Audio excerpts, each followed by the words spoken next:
નમસ્તે ખેડૂત મિત્રો, કૃષિમોલ એગ્રો સેન્ટર યુટ્યુબ ચેનલમાં આપણું હાર્દિક સ્વાગત કરું છું ને હું હરિયાણી રાહુલ કૃષિમોલ એગ્રો સેન્ટરમાંથી આવું છું માણાવદરથી. અને આજે આપણે સરદારગઢ ગામના એક અગ્રેસર ખેડૂતની મુલાકાતે આવ્યા છીએ કે જેની સ્વસ્તિક એગ્રી સીડનું સેન્ટ્રલ કપાસ વાવેલો છે.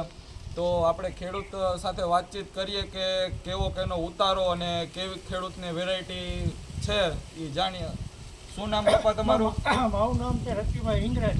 અને આપણે હું કપાસ વાવ્યો તો કપાસમાં સેન્ટ્રલ કપાસ વાવેલ છે. એમાં વેરાયટી બહુ સારી છે અને મારે કપાસ વીઘે 30 મણ કપાસ થયો છે. 27 મણ કપાસ હતો તો 800 મણ કપાસ થયો છે. અને 3 વાર દવા છાંટી છે, 3 દવા છાંટી, 3 વાર છાંટી છે. કપાસ બહુ સારો છે, વેરાયટી બહુ સારી છે, બહુ સારામાં સારી વેરાયટી છે. તમારું નામ? મારું નામ છે રતિલાલ ડાયાભાઈ ઇંગ્રેજ.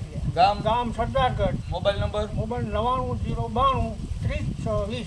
હવે આપણે કોઈ બીજા ખેડૂતને આપણે ભલામણ કરવી હોય કે આ કપાસ કેવો છે તો શું કેવું તમારું? તો બીજો ખેડૂતને ભલામણ કરવું તો કે કપાસનું બિયારણ આ સેન્ટ્રલ કપાસ વાવજો અને સારામાં સારો કપાસ થાય છે. અને એક પેશીમાં 8 થી 9 કપાસિયા નીકળે છે. વજનવાળો કપાસ થાય છે. વજનવાળો કપાસ થાય છે. અને વધારે કદાચ નાનો કપાસ હોય ને કોઈ વરસાદનું પાણી વધી જાય તો કઈ નુકસાન કરે કે નહીં? નુકસાન કરતો નથી. માથે વરસાદ પડે તો નુકસાન બધાય કપાસમાં થાય છે, આમાં નહીં, બધામાં થાય છે. પણ આ થોડુંક વરસાદ ના પડ્યો હોત તો આ કપાસ 35 મણ ઉપર કપાસ થાય. 35-40 મણ જેવું તમારે થઈ જાય. અને પાણી એને લાગતું નથી કપાસને. અને ગીંડવાની સાઈઝ ને ક્વોલિટી બહુ સારી થાય છે.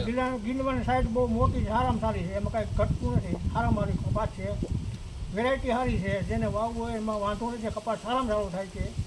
અને 30 થી 35 મણ કપાસ થાય.